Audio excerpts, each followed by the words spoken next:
Is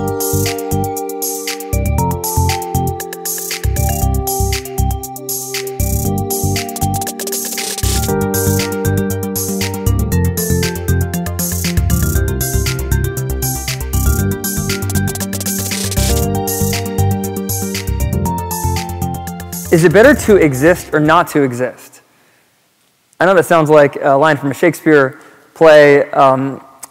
It's also at the centerpiece of one of the most famous and well-known American movies of all time, the 1947 movie, It's a Wonderful Life, starring Jimmy Stewart. The movie asks that question in George Bailey's life. That's the character that he plays as he struggles with a desire to kill himself. The context that this movie came out into, I think, is important. So this is 1947. This is after 2 world wars have devastated Western Europe and have brought into the minds of people living all around the world, especially in the Western world, is it even worth existing? That's what George struggles with. At that time, the movement of existentialism in philosophy was very popular. Maybe the most famous is Jean-Paul Sartre. He was a French philosopher who struggled with this question. What is existence? That is, what does it mean to be at all? For Sartre, existence preceded essence. So in other words, essence is what I do. It's how people see me. It's the role that I play in society. It's my identity. Existence is the sheer that I am-ness, so to speak. It's that I'm here. It's what George Bailey gets in touch with. And George, here's how it happens in the movie. George is the most likable guy in the world. He embodies like every great American virtue. He's friendly, he's outgoing, he's hardworking, he cares about people around him. And he's the kind of person we all would hope to be on our best days. But he's led into this suicidal place because circumstances around him start to make his life fall apart. His professional life, his financial company starts falling apart. He owes a ton of money. His family life is falling apart. His ambitions for his life just seem like they're not going to materialize. And he goes up on a bridge and decides to throw himself off and kill himself.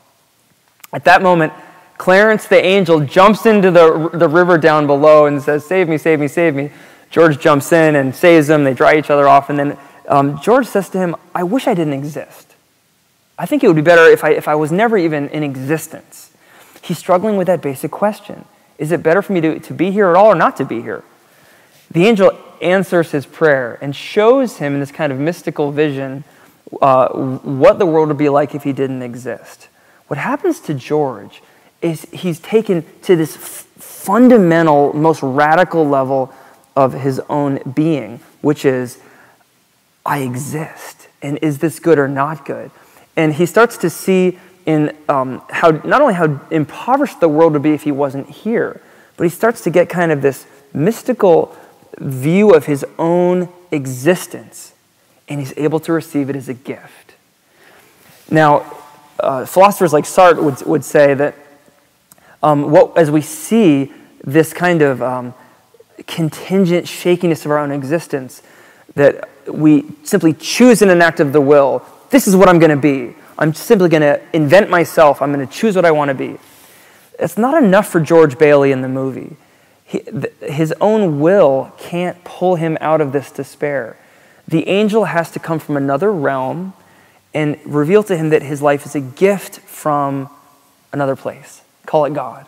Now, in the Christian tradition, we call this creation, that God is the creator. He creates, and in the words of the book of Genesis, he sees what he's created, and he says, it's good. It's good. Not because of its productiveness, not because there's no struggles, because George Bailey knows there are, but because it's a gift. And the angel helps George to see this. That's really the first pillar of the Christian Catholic thing, that God creates. He gives existence as a gift. Okay, that's good enough as it goes, but there's a second step, isn't there? And it's George has to struggle with, now that he's existing, what about the struggles in his life? What's the destination or the goal of his life? We call this in theology redemption. The angel embodies this for him. Remember I said the angel jumps down into the waters, right? When he decides to kill himself. Existence is too much for him.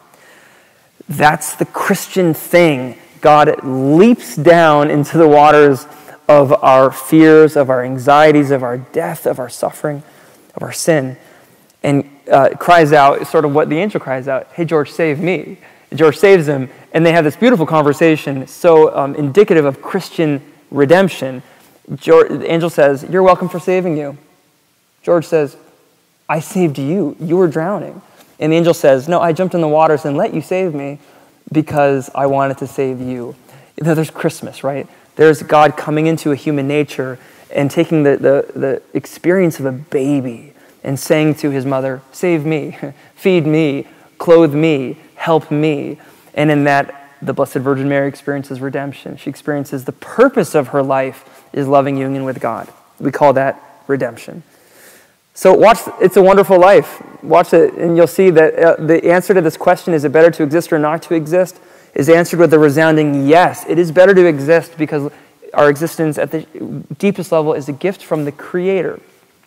And that gift itself calls for a second gift, which we call redemption, which is God coming to the world in our suffering, in our fears of existence, in our death and in our sin, and drawing us through that gracious condescension into a loving relationship with the one who created us.